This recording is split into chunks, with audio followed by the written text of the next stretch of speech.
Hello there, and welcome to another episode of the Red Delta Project podcast, your resource for helping you break free of the stressful, dogmatic diet and exercise rat race, helping you get in the best shape of your life on your own terms. Matt Schifferly here, founder of the Red Delta Project, and author of the books Fitness, Independence, and Smart Bodyweight Training.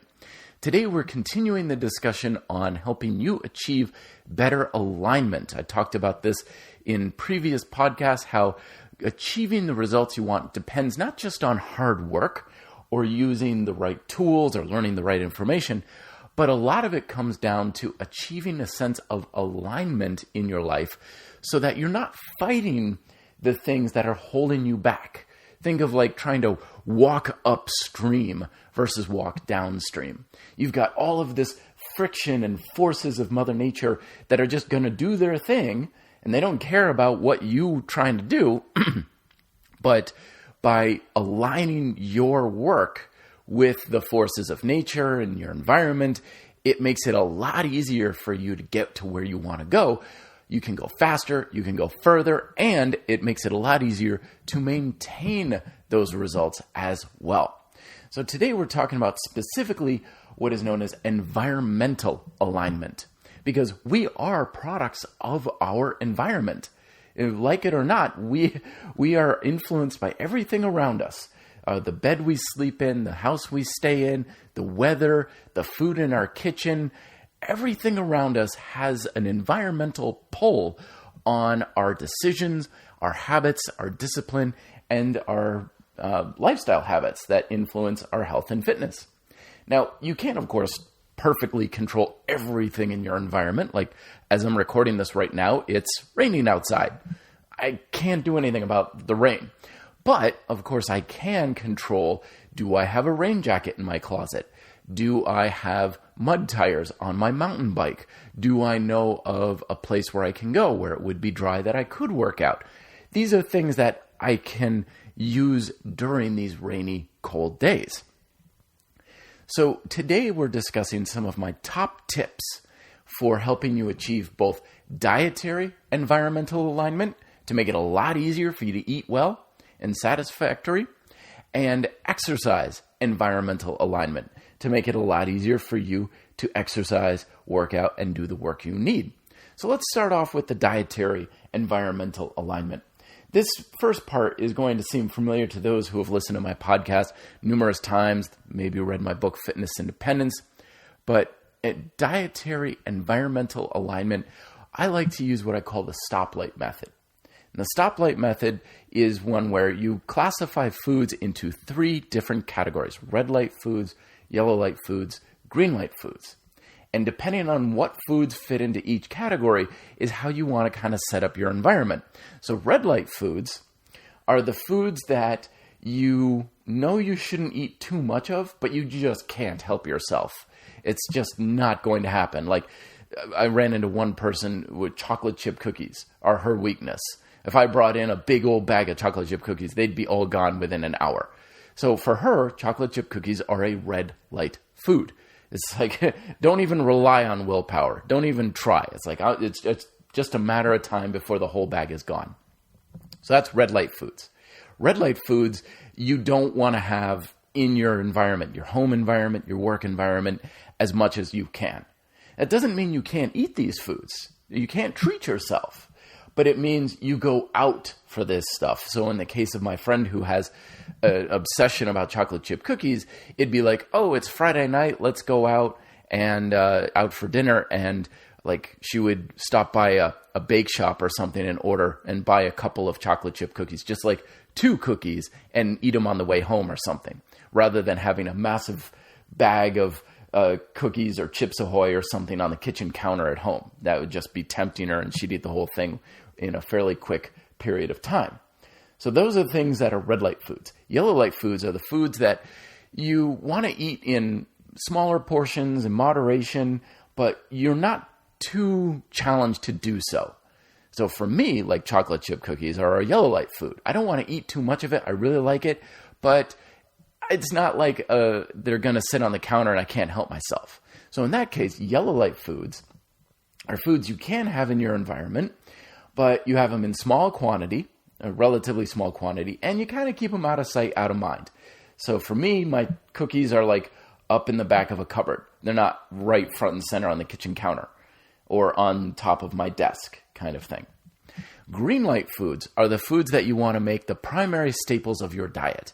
These are the things you want to have most of the time, 80% of your diet, healthy, whole foods, lots of plant-based foods, things that you want to have a large quantity of. And these are the foods that you welcome into your environment. It's just have a lot of them there, have them everywhere you can see, have like a fruit basket on the kitchen counter.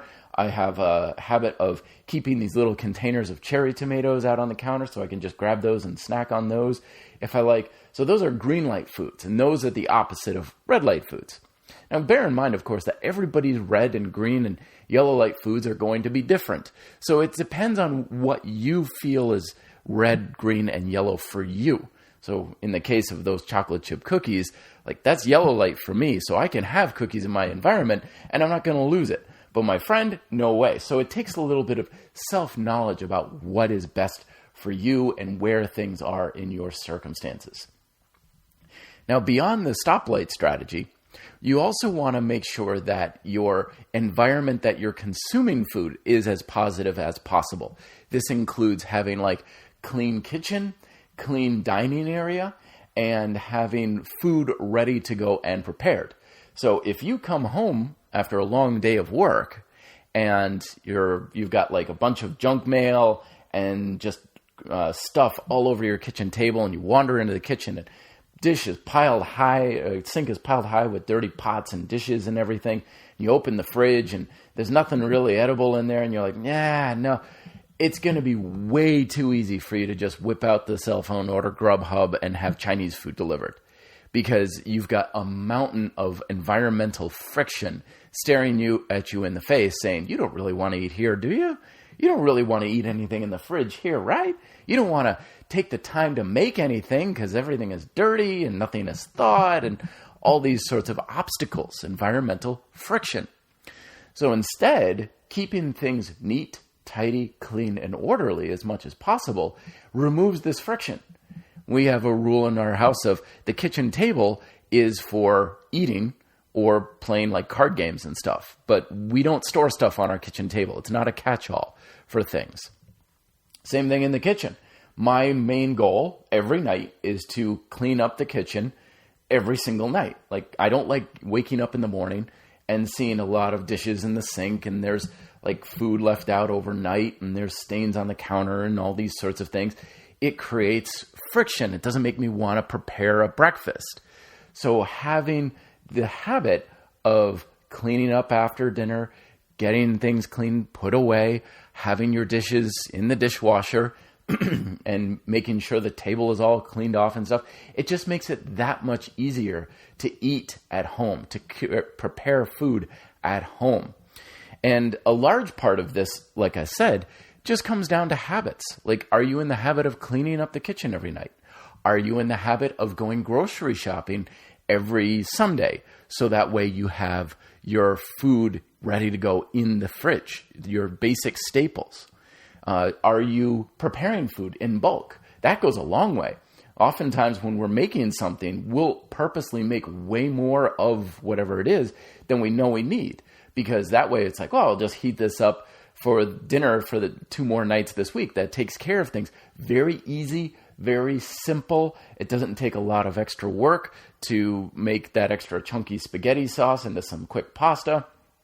It's very, very simple and easy. We want to make it easy as possible by removing as much environmental friction as you can, so that you're not more tempted to just order out for pizza. Again, 3rd night in a row kind of thing.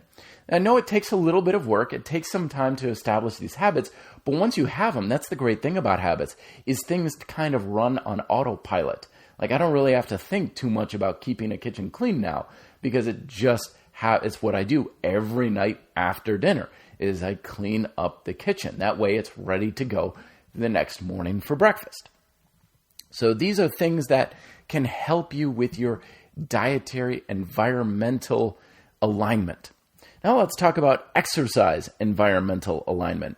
And there's a lot of similarities to dietary alignment. Things like cleanliness, neatness, orderly, especially like if you're working out at home. This is super important because clutter and dirt and just mess kind of sends a subliminal signal through your system of, you don't really want to be here, do you? You don't really want to do stuff here. And this is particularly challenging for those who find themselves working out at home in like basements, where it can get dark and musty and there's not a lot of good airflow and stuff. So it's a challenge to make that stuff environmentally friendly, but it can be done. I've done it before. You put in a little bit of elbow grease, you pick a Saturday afternoon and you sweep everything out, you clear out all the cobwebs, you make it as clean as you possibly can, maybe a fresh coat of paint on the walls or something. That helps to brighten things up a little bit. Using fans, not just to like keep you cool, but just airflow, that goes a long way to get the air circulating throughout your environment.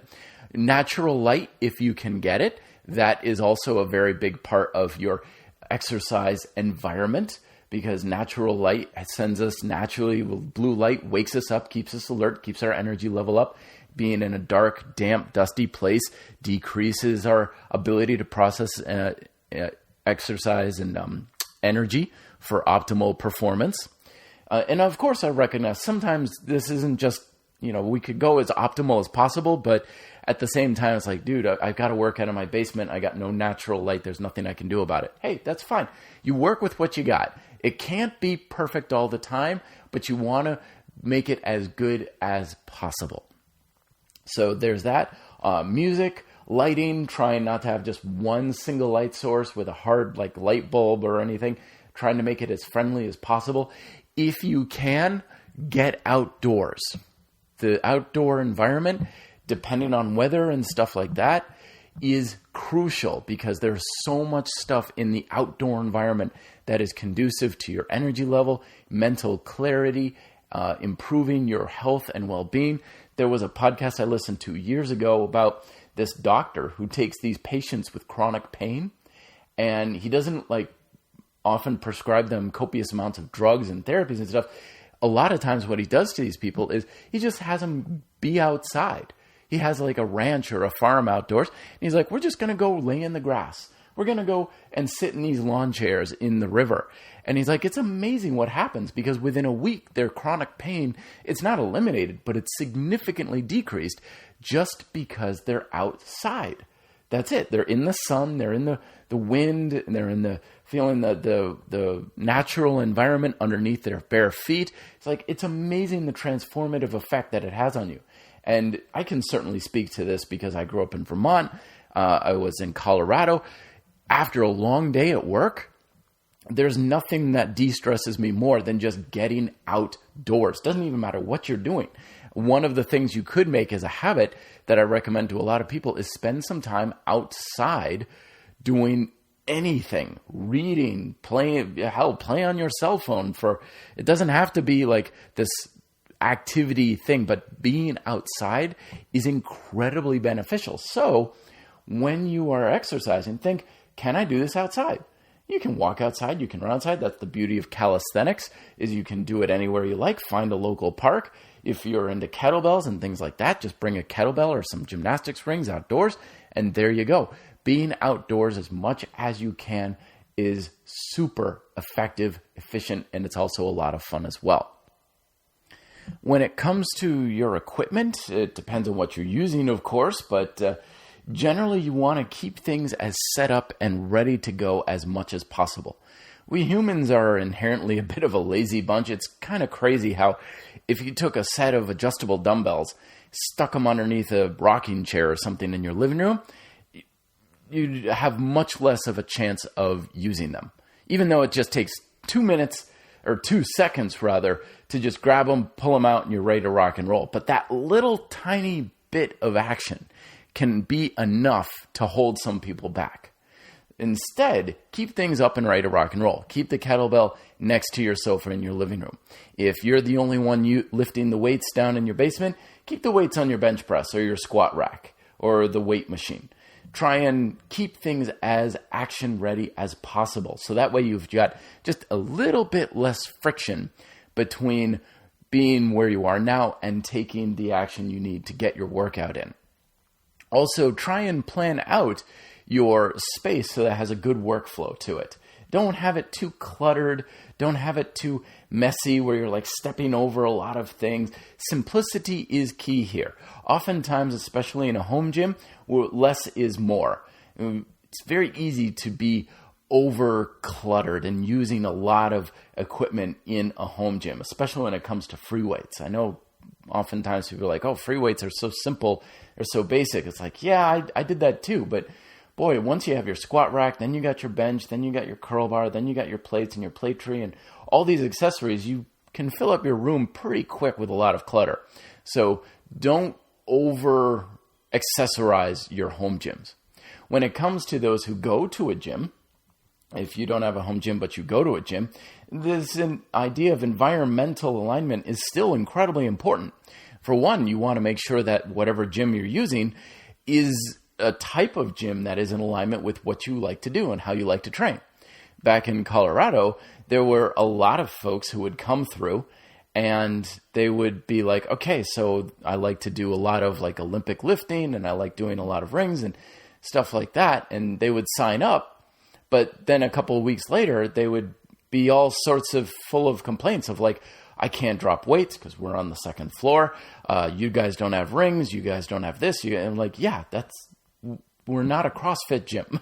We're like a regular type of gym, general fitness. But if you want CrossFit, like go to a CrossFit gym. Same thing. We'd have power lifters and they'd be like, okay, I want to be able to do, heavier deadlifts, but I'm going to have to drop the weights. And they're like, I'm sorry, but like, we don't mind people dropping weights, but the Cheesecake Factory down below us sure does. So I'm sorry, this just is not going to be the type of gym that we can provide for you. You're better off down the street. There's a powerlifting gym down the street. You might be better off there. So don't feel like you have to settle on price or even sometimes convenience. It's like, I'll just get whatever's cheapest or whatever's closest to me, because once you're using it, the alignment of the environment has to be in alignment with what you want to do and your goals. It does not make sense to join a yoga club when you just want to do backflips and parkour and things of that nature. It doesn't matter if it's even a free membership, because it's still going to be out of your alignment. And this is, again, something only you can know. Only you can really identify what is in alignment for your preferences, your resources, and what you want to do.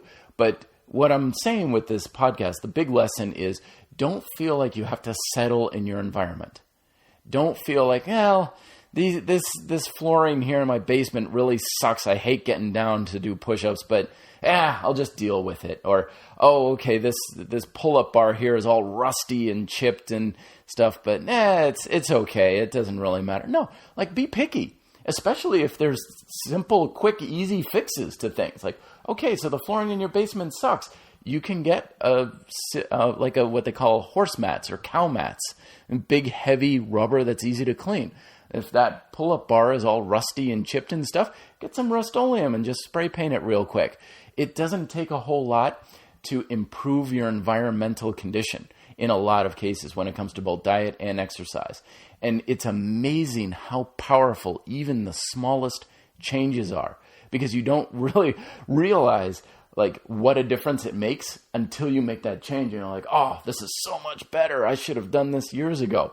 So be on the lookout for these environmental changes that you can make of different flooring, putting a fan in, different lighting situations, what kinds of areas outdoors can you go? Are there parks? Are there trails? Like, don't feel like you have to force yourself to go for a run along a busy highway if traffic makes you really nervous. You might find that just a quarter mile down the road in the opposite direction, there's a nice running park with running trails, and there's a duck pond and all these other things that you would enjoy a lot more.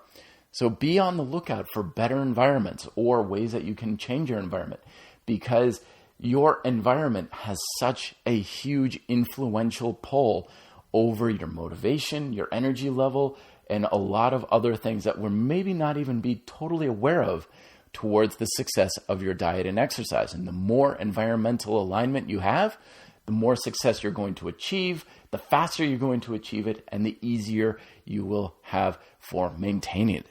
So hopefully that gives you some things to think about. Now your homework is to just go forth and be aware. Take a look at everything around you and say, how can I improve my environmental situation just a little bit so that you can make your habits a lot easier and more enjoyable. All right, questions, reddeltaproject@gmail.com. Don't forget, check out my books, Smart Bodyweight Training and Fitness Independence, over on Amazon. Paperback and Kindle versions are available. And as always, guys, if you can take just a couple of minutes, leave a review, 5-star review on your local podcast directory. I know it's really simple, but it really helps out me, it helps the podcast out, and it helps out other people as well for finding this information, because if you find it valuable, other people will as well. I will talk to you guys next week. Till then, be fit, live free.